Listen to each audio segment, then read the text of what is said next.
चीन के तियानजिन में शंघाई सहयोग संगठन यानी कि एससीओ से इतर प्रधानमंत्री नरेंद्र मोदी ने रविवार को चीन के राष्ट्रपति शी जिनपिंग से मुलाकात की और इस दौरान दोनों देशों के नेताओं ने सीमा विवाद से आगे बढ़ने और अलग अलग क्षेत्रों में एक दूसरे के लिए नए मौके बनाने पर सहमति जताई है। आपको बता दें कि इस दौरान मोदी जिनपिंग में द्विपक्षीय रिश्तों को अक्टूबर 2024 में रूस के कजान में हुई मुलाकात के आधार पर स्थिरता से आगे बढ़ाने पर सहमति बनी है। भारत के विदेश मंत्रालय की तरफ से जारी बयान के मुताबिक बैठक के दौरान दोनों नेताओं में ये भी सहमति बनी कि दोनों देश एक दूसरे के प्रतिद्वंद्वी न होकर दोस्त हैं और कोई भी मतभेद विवाद में नहीं बदलने चाहिए। दूसरी तरफ चीन की तरफ से जारी बयान में पंचशील समझौते का भी जिक्र किया गया। चीन ने कहा कि भारत और चीन के बीच शांतिपूर्ण सह अस्तित्व के लिए 5 सिद्धांत, जिसका जिक्र 70 साल तक भारत और चीन की पुरानी पीढ़ियां भी करती थीं, उसे पोषित और प्रचारित किया जाना चाहिए। चीन की तरफ से पंचशील का जिक्र किए जाने के बाद ये जानना जरूरी है कि आखिर दोनों देशों के बीच ये समझौता है क्या। भारत चीन के रिश्तों के संबंध में इसका जिक्र पहले कब हुआ है और हालिया समय में भारत ने इसे लेकर क्या कहा है। आइए आपको पंचशील समझौते के बारे में विस्तार से बताते हैं।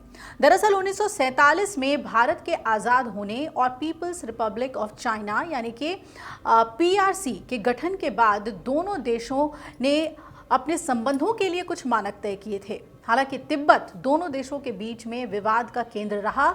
इस मसले पर कई चरणों की बातचीत के बाद 29 अप्रैल 1954 को व्यापार पर समझौते हुए और इसके अलावा चीन और भारत के बीच तिब्बत क्षेत्र से संपर्क के रास्ते भी खुले। यही से जन्म हुआ पंचशील यानी शांतिपूर्ण सह अस्तित्व के 5 सिद्धांतों का। पंचशील समझौते को लागू करने का कुछ श्रेय भारत के पहले प्रधानमंत्री जवाहरलाल नेहरू को जाता है, जिन्होंने इन सिद्धांतों को चीन के सामने रखा। हालांकि कई विशेषज्ञों का यह मानना है कि पंचशील की नींव चीन के पहले प्रधानमंत्री जू एनलाई ने रखी थी और एक अलग मौके पर नेहरू ने भी इससे मिलते जुलते विचार पेश किए थे। नेहरू ने सितंबर 1955 में लोकसभा में पंचशील का जिक्र करते हुए कहा था कि पंचशील का सार अपनी स्वतंत्र नीति का पालन करना है और सभी के साथ मित्रता का व्यवहार रखना है, साथ ही अपना रास्ता चुनने का अधिकार सुरक्षित रखना है। हम हर तरह से जुड़ाव और मित्रता का स्वागत करते हैं, लेकिन अपने खुद का रास्ता चुनने का पूरा अधिकार भी रखते हैं और यही पंचशील का सार है। अब पंचशील के सिद्धांतों ने कैसे बनाई पूरी दुनिया में जगह। दुनिया में अमेरिका रूस के बीच शुरू हुए शीत युद्ध के बाद से ही अंतर्राष्ट्रीय व्यवस्था में पंचशील का जिक्र होने लगा था। विदेश मंत्रालय की तरफ से पंचशील समझौते के 50 साल पूरे होने के मौके पर जारी दस्तावेज के मुताबिक अप्रैल 1955 में जब 29 अफ्रीकी एशियाई देशों के बीच बांदुंग में कॉन्फ्रेंस हुई थी, तब इसके घोषणा पत्र में पंचशील के सिद्धांतों को अंतर्राष्ट्रीय शांति और सहयोग के 10 सिद्धांतों में शामिल किया गया था। भारत, युगोस्लाविया और स्वीडन ने इसे लेकर एक प्रस्ताव भी दिया था, जिसे 11 दिसंबर 1957 को सर्वसम्मति से संयुक्त राष्ट्र महासभा ने स्वीकार किया था। 1961 में गुट निरपेक्ष देशों का बेलग्रेड में हुए सम्मेलन में पंचशील को गुट निरपेक्ष आंदोलन के केंद्रीय सिद्धांत के तौर पर मान्यता मिली थी। पंचशील से कैसे चले हैं भारत चीन के रिश्ते, आइए वो जानते हैं। 1962 के आते आते खुद भारत और चीन के बीच कई मुद्दों पर मतभेद हो गए और चीन ने इन सिद्धांतों को किनारे करते हुए भारत पर हमला बोल दिया। चीन के इस रवैये ने भारत को चौंका दिया और दोनों देशों के रिश्ते तनावपूर्ण हो गए। इसके बाद अलग अलग मौकों पर दोनों देश प्रतिद्वंद्वी के तौर पर ही उभरे। हालांकि भारत और चीन लगातार पंचशील समझौते का जिक्र करते रहे हैं। चीन की तरफ से हर बार टकराव के बाद पंचशील का जिक्र आखिर क्यों आता है?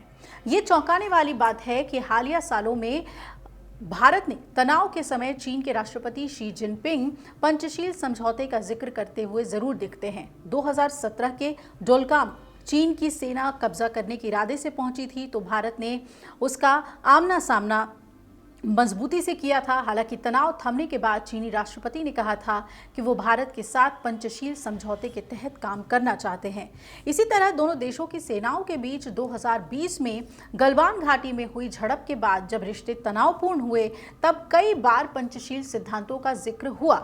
यहां तक कि चीनी राष्ट्रपति शी जिनपिंग ने जून 2024 में भारत से रिश्ते बेहतर करने के लिए पंचशील का जिक्र किया था।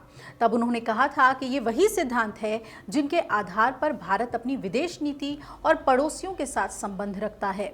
मौजूदा वैश्विक संघर्षों को समाप्त करने और पश्चिम के साथ वैश्विक दक्षिण के टकराव को खत्म करने में पंचशील की अहम भूमिका है। अब पंचशील पर बदल गई है क्या भारत की राय, आप ये सोच रहे होंगे।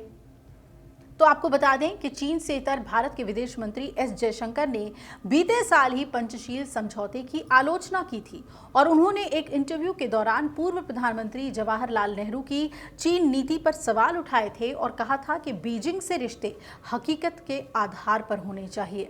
भारत के विदेश मंत्री ने तब कहा था कि पूर्व में ऐसी कई घटनाएं हुई जिन्हें आज समझना बहुत मुश्किल है। पंचशील समझौता भी इसका एक उदाहरण है। हम सदियों पुरानी सभ्यताएं हैं और जब हम एक दूसरे से रिश्ते आगे बढ़ाएं तो इस बात का भी ख्याल रखा जाना चाहिए। और इसी के साथ उन्होंने प्रधानमंत्री मोदी के चीन नीति को व्यवहारिक करार दिया था।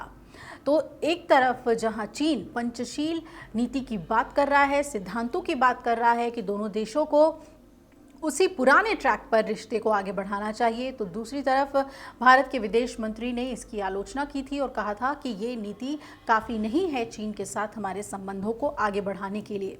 अब जब कजान के बाद एससीओ में भी दोनों देशों के बीच द्विपक्षीय बैठक हुई है, कई मुद्दों पर सहमति बनी है, तो ऐसे में देखना होगा कि क्या पंचशील के सिद्धांतों को एक बार फिर से भारत सरकार अपनी कूटनीति का हिस्सा बनाती है या फिर मोदी नीति के मुताबिक ही चीन के साथ रिश्ते आगे बढ़ेंगे और पंचशील सिद्धांत इतिहास का ही हिस्सा बना रहेगा।